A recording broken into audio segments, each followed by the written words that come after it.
a tratar un tópico que nos concierne a todos nosotros los cubanos y yo creo que a todas las personas que de pensamiento libre y democrático. Vamos a hablar sobre el 23º aniversario de la invasión a Bahía de Cochinos y para eso tenemos con nosotros a dos miembros de la Brigada 2506, el señor Miguel M. Álvarez y el señor Julio González Rebul. Vamos a hablar también de, quizás al final del programa, de las futuras elecciones o las elecciones que se van a llevar dentro de la brigada y en qué nos puede beneficiar a nosotros todos los hispanos en nuestra área y a la política internacional en lo que concierne a la democracia, la brigada 2506. Yo creo que es importante primero hacer un recuento y quisiera empezar con usted, señor Álvarez, que nos haga un recuento de en realidad de cómo fue, se preparó la invasión a Bahía de Cochinos, cómo se fundó la brigada y qué es en realidad lo que sucedió. Quizás ambos puedan abundar sobre eso. Bueno, me estás preguntando primero de la invasión y después de cómo se fundó. Vamos a invertir los términos. Se funda esta organización que después fue la Brigada de Asalto 2506 por la muerte de un compañero de nosotros en las montañas de Guatemala, Carlay, de un grupo de hombres que estaban aquí. Se reunieron dos o tres diferentes ideas revolucionarias y nos trasladaron a un lugar que se llamaba Yusepa, donde ahí se prepararon los hombres que iban a hacerse cargo de los campamentos posteriores. ¿Eso fue en los Estados Unidos? Eso fue en una isla que se llama Yusepa, una isla que era un resort americano. Allí nos hicieron una serie de pruebas para ver para qué servíamos cada uno de los hombres allí. De ahí salimos hacia un entrenamiento en Panamá, en Fort Gulick, Panamá. Fuimos entrenados allí por el ejército y la marina americanos, por oficiales. Un entrenamiento que nos capacitó a un grupo de nosotros, exactamente 25 hombres, para luego llevarles el entrenamiento que nosotros habíamos recibido a los que se suponían estuvieran ya en Guatemala. La mayoría de estos hombres eran casi todos militares y recibimos un entrenamiento concienzudo en todo lo que ellos creían que nosotros debíamos necesitar. Fue un entrenamiento como si fueran unos rangers, algo así. Te enseñan de todo y te capacitan para enseñar.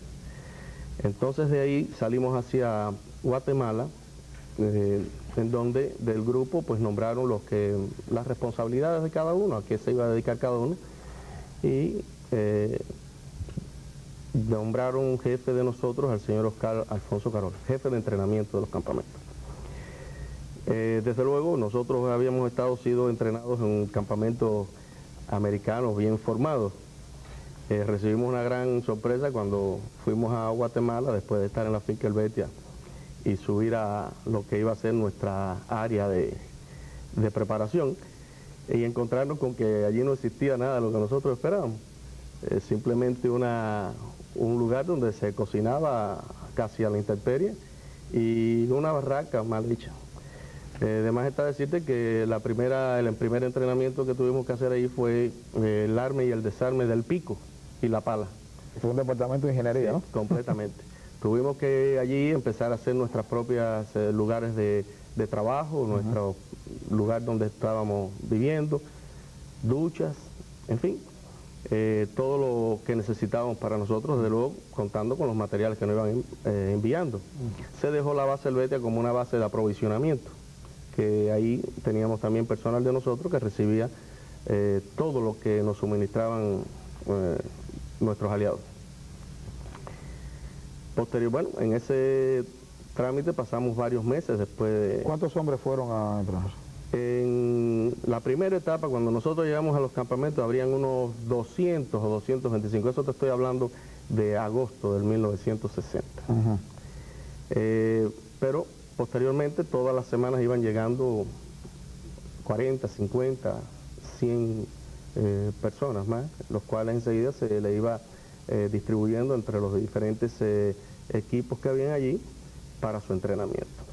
Un entrenamiento desde luego era totalmente diferente en su inicio al que después fue motivo de la invasión. Nosotros estábamos preparándonos allí para una labor de infiltración total, infiltración en montaña, ciudad, campo y ciudad. O sea, era un trabajo hecho por un coronel de las guerrillas filipinas, que nosotros le decíamos el chino, pero él era el coronel Valeriano, era su nombre.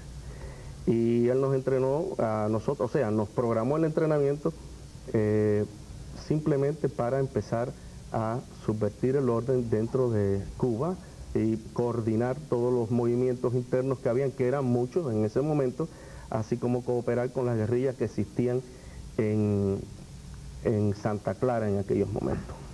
Esa fue la etapa inicial como hasta octubre, todos esos meses fue ese entrenamiento intenso. Para preparar para la invasión, ¿no? No, Correcto, sí. Para la invasión no, en aquel momento no era la invasión. Bueno, era el plan anterior que había la invasión, que yo creo que Miguel pues va a ampliar ese concepto. No sé si es sabido de los escucha de este programa que indiscutiblemente el plan final de Girón no es el plan original que comenzó la etapa que Miguel llegó en agosto, que me gustaría que ampliaras un poco ese concepto. Claro, nosotros llegamos sí antes de agosto. Ese era un plan que a mi entender era el plan correcto en ese momento. En Cuba había un movimiento interno vastísimo que cooperaba con las agencias americanas y nosotros estábamos siendo infiltrados desde noviembre. Se empezaron a hacer infiltraciones en Cuba. Ahí enviamos un primer hombre allí, que fue por el aeropuerto, porque todavía en Cuba se podían hacer todo ese tipo de trabajo. Entonces, este entrenamiento básico era para fomentar las guerrillas en las montañas con un grupo de militares entrenados, como te dije. Y la ciudad campo como un tipo de suministro, de soporte, y el team, los tines grises que le llamaban, que eran los que iban a trabajar en la ciudad, como medio de sabotaje, los atentados que había que preparar, o sea, subvertir todo el orden que tenía Fidel, que era bastante propicio para nosotros, ya que de verdad internamente en Cuba las organizaciones que trabajaban, todas tenían una serie de hombres que estaban dispuestos a llegar hasta lo que fuera para llenar su cometido. Después que llegaron a ese cometido, es decir, que ya fueron personas que pudieron infiltrar, ¿qué sucede después? Bueno, en ese tiempo. Correcto, bueno, yo específicamente llego en diciembre a los campamentos y ya me encuentro, como decía Miguel, ya una cosa más amplia que la cosa que ellos encontraron allí, ¿no? Es mi opinión que yo creo que el cambio básico del concepto inicial de este movimiento de la liberación de Cuba fue debido al cambio de administración que hubo de Eisenhower a Kennedy. Era lógico de pensar, no había que ser ni militar ni estratega para pensar que un grupo de 1000 y pico de hombres, inclusive en el año 60, pudiera de hecho liberar a Cuba. En el año 60, pues yo calculo que Fidel tenía 200.000 o 300.000 hombres sobre las armas, todavía existía un poco de aquel furor, todavía no se había percatado ese % del pueblo que Fidel era comunista y que daba todavía un poco de euforia. O sea que el cambio a mi manera de ver a este nuevo plan de un task force de desembarco en Cuba, yo creo que es incitado por la nueva administración de Kennedy. De todas maneras, siempre se dejaba ver que la idea de ese grupo expedicionario, que era la Brigada 2506, aproximadamente unos 1.500 hombres, básicamente íbamos a mantener una cabeza de playa, y esa era la explicación que nos daban nuestros instructores por qué se había escogido Bahía de Cochino, ya que Girón solamente tenía 3 carreteras de acceso a lo que era Girón, lo que se hacía bastante fácil, si todos los factores hubieran funcionado, ¿no?, de mantener aquella cabeza de playa. Después, pues se nos informaba, y era cierto, en este momento existía el Frente Revolucionario Democrático encabezado por el doctor Miró Cardona, que ese sería nuestro gobierno civil que iba a ser llevado a Bahía de Cochinos, a Girón, y que sería el poder civil que iba a gobernar y que iba a regir todo lo que se iba a desenvolver después que militarmente triunfáramos. Como es lógico, analizar los factores del fracaso de Girón, nuestros dos barcos que llevaban el mayor número de suministros fueron volados en las primeras horas de la invasión. Es decir, que ya lo estaban esperando, es decir, estaban preparados que iba a haber una invasión en ese lugar y en ese momento.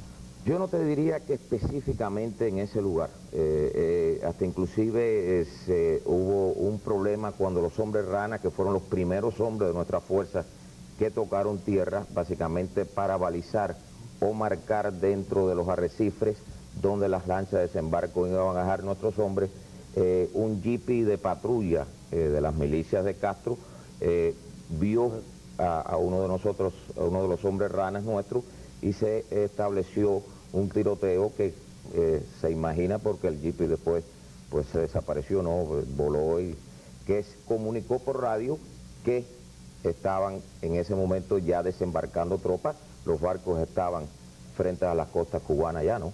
O sea, indiscutiblemente que Fidel tenía, o bien porque existía infiltración de nuestros campamentos, o porque la presencia de nuestras fuerzas en los distintos países centroamericanos, Guatemala y después Nicaragua era notable, indiscutiblemente él sabía lo de la invasión. Es más, la radio de Cuba constantemente estaba alertando al pueblo que venía una invasión. Y nosotros también, inclusive transmitíamos un programa de radio que junto a un compañero de la brigada lo hacíamos cada noche, estábamos preparando al pueblo de Cuba que habría una invasión para liberar a Cuba, o sea, lo preparábamos psicológicamente sin entrar en ningún tipo de detalle. ¿Y no cree que ese sea quizás el motivo por el cual fue el fracaso de que lo mismo que estaban ustedes transmitiendo para preparar al pueblo de Cuba, se preparó Fidel y esa es la razón del fracaso? Hasta los diarios de aquí en la última etapa, ya como por enero, ya aquí publicaron, los diarios de los Estados Unidos publicaron inclusive fotos de las áreas, enviaron personal de ellos y publicaron eso, que se estaba preparando algo. Pero yo no creo que ese haya sido el motivo de la derrota de nosotros allí, el primer round de nuestra pelea. No, yo creo que eso se preparó, a mi entender, el cambio de idea no fue todo lo aceptable que debía ser, pero una vez hecho ya, los Estados Unidos tenían los medios suficientes para darle soporte a la fuerza que desembarcó y podernos mantener allí no 3 días, 3 meses. ¿Y por qué no se lo dio? ¿No quiso? ¿No le no tenía interés ninguno? ¿O no le convenía que Cuba se liberara? Porque vamos a decir que no era el interés. Surgieron una serie de cosas que presionaron al presidente de este país, Kennedy, a cambiar sus ideas o el destino de nosotros.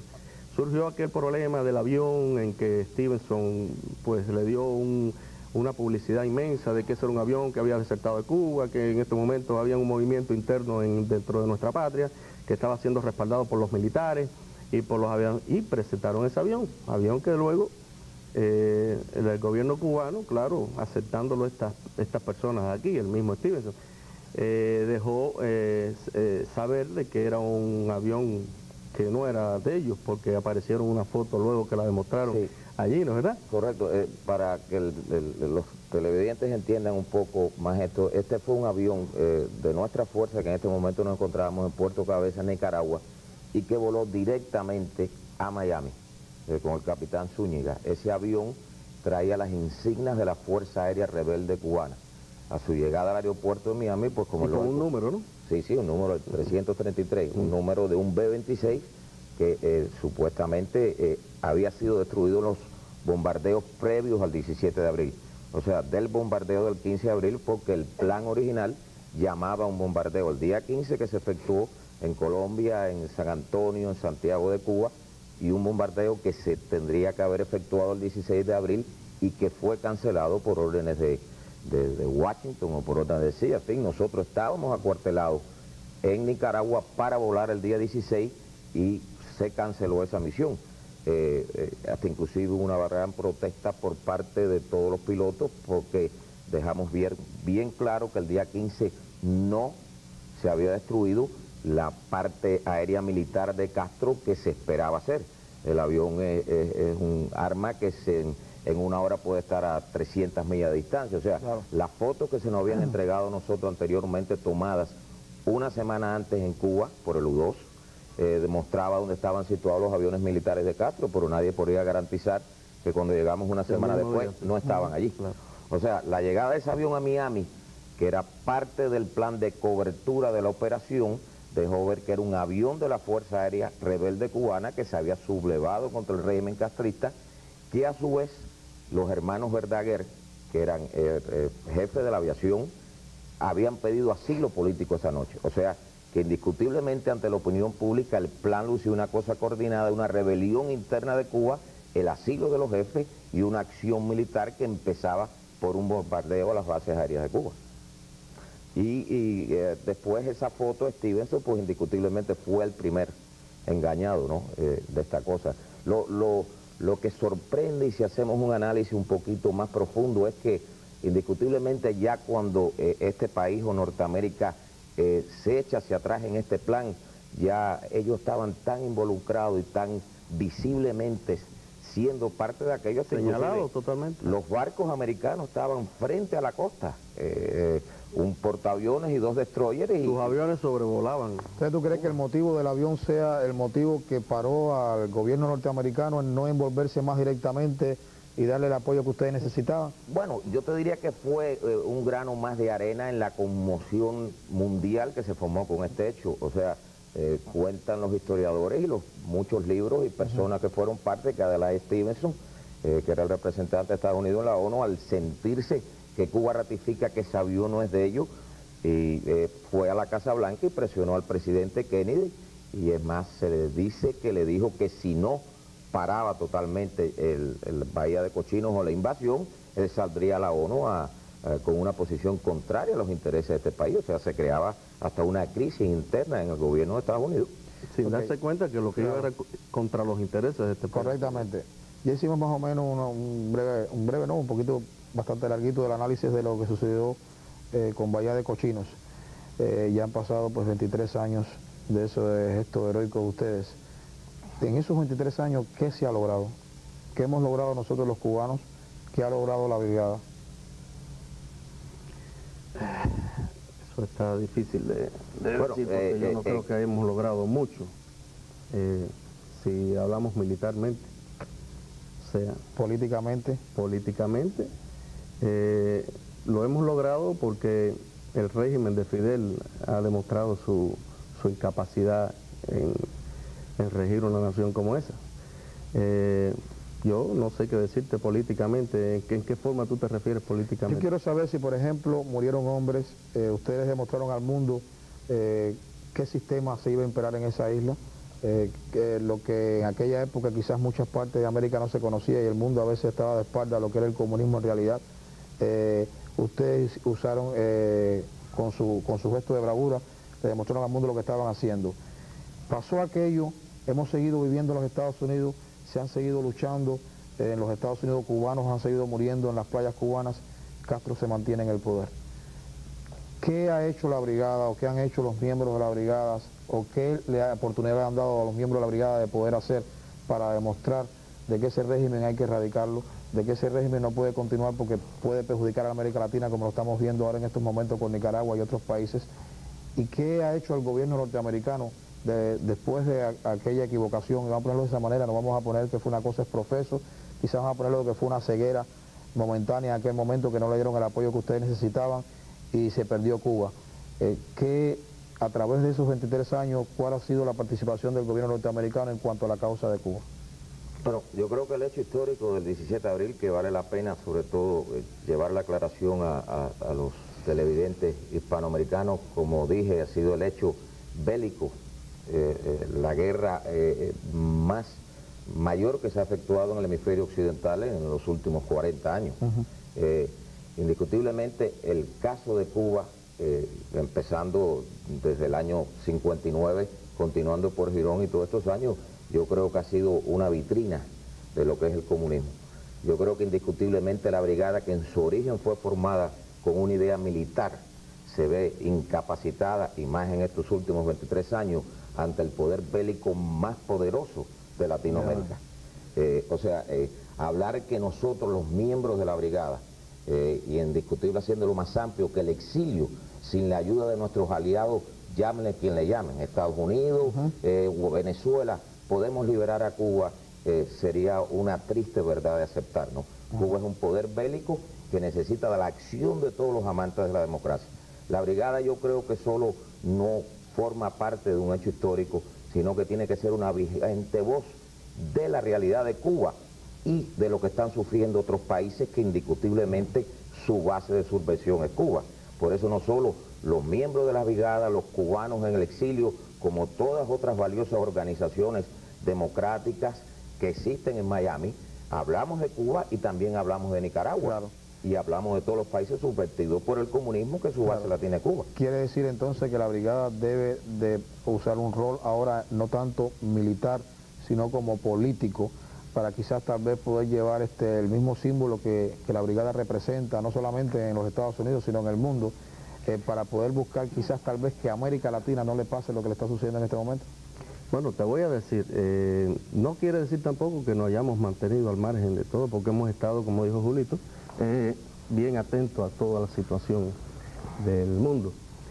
Y además hemos participado en muchas cosas que, si no tuviera un inicio bélico, ese era el final. Nosotros en el año 1978, en que yo presidí la brigada, estuvimos e hicimos pactos muy serios, escritos, con el presidente que fue de Angola, que dirige la parte norte de la rebeldía en Angola, que se llama Holden Roberto. Nosotros, un grupo de brigadistas, fuimos allí,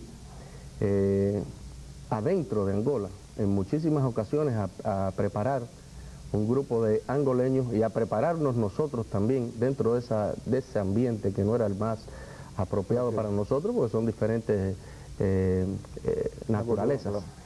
Entonces, pues estuvimos allí tratando de lograr, por medio de un tipo de guerra psicológica, atraer, a ver si podíamos hacer desertar un grupo de cubanos. Eso no funcionó porque en aquellos tiempos estaba de presidente el señor Carter, de tan funesta recordación, que implementó lo que le llaman el Clark Amendment, o sea que prohíbe a este país, a su gobierno, dar ningún tipo de ayuda a ningún grupo que esté luchando por su libertad, o sea que se estableció Cuba allí. Que trate de derrocar a algún otro gobierno. Sí, no puede, pero sin embargo, allí sí reciben Angola la ayuda de cubanos, sabemos que hay 45.000 cubanos y de allí, de los dineros que están allí haciéndose con el petróleo es donde se mantiene Cuba y eso. También estuvimos participando en la cosa de Nicaragua cuando los sandinistas estaban tratando de tomar el poder. Y estuvimos allí presentes en muchísimas ocasiones, tanto ayudándolo moral como físicamente. Posterior a eso, que en este mismo tipo de lucha que ahora existe, la rebeldía de los verdaderos patriotas nicaragüenses, que tanto éxito están teniendo ahora mismo, nosotros, esta directiva que está todavía vigente hasta el día 29 de abril, ha hecho una labor inestimable, ha llevado una serie de ayudas allá de todo tipo. Sí. Yo eso, porque nos quedan 3 minutos y quiero hablar un poco ahora del problema de sé que va a haber unas elecciones entre la brigada, y hablar del problema de la América Latina quizás para otro programa. ¿Cómo no? Que podamos hablar específicamente qué se está haciendo en la América Latina. Me gustaría. ¿Qué participación están teniendo los cubanos en lo que concierne al problema del Salvador, Nicaragua, Honduras, Guatemala, ya que ustedes tuvieron pues conocimiento de eso mucho antes? ¿Y cuál es la posición real del gobierno de Estados Unidos en cuanto a la guerra centroamericana? Me gustaría hablar de eso algún día contigo. Claro, vamos a hacer un programa, yo pues lo estoy invitando ahora en el aire ustedes dos ya, para participar en otro programa, para hablar específicamente de eso. Ahora yo quiero hablar específicamente, sé que va a haber unas elecciones en la brigada, que va a haber algún cambio, si existe, y cuál va a ser en realidad los planes futuros. Y eso me lo tienen que decir en 2 minutos. Bueno, te voy a hablar. Rápidamente, pues hicimos una sola candidatura en la que están excluidos, son 16, no voy a tener tiempo de decirte, pero Julito es el secretario de Prensa y Propaganda, y yo voy a ser el que la voy a presidir. Te digo que la voy a presidir porque nada más que hay una candidatura. Se pusieron de acuerdo muchos brigadistas, en realidad alrededor de 350, para apoyarme en esta gesta, ¿no? A apoyarnos. Y entonces no ha habido interés ninguno por presentar otra candidatura, otros brigadistas. Entonces esto se va a realizar las elecciones el 22, que todos tienen que ir a votar, no importa que haya una candidatura, es en el espíritu cooperativo. y el 29 vamos a tener la toma de posesión en el mismo lugar. Las ideas que tenemos pues son varias. Si te dijera que queremos seguir tratando de fomentar la unión entre todas las organizaciones que hay aquí y que queremos realizar la casa de la brigada, queremos seguir llenando el espíritu de los cubanos brigadistas y los que no son brigadistas para que cooperen con nosotros en el futuro. No nos queda más tiempo. Sí quiero decirte a ustedes dos y a la Brigada 2506 que este es su canal y que vamos a hacer varios programas para ir paso a paso hablando de los logros que está haciendo la Brigada 2506 en lo que concierne unir a las demás organizaciones revolucionarias y quizás a nuevos miembros a participar en la organización. Así que con esto quiero darle las gracias a ustedes por la participación en la noche de hoy e invitarlos a otro programa en un futuro muy cerca. Y a ustedes, queridos televidentes, los espero el próximo domingo con otro programa, espero sea de su agrado. Muy buenas noches.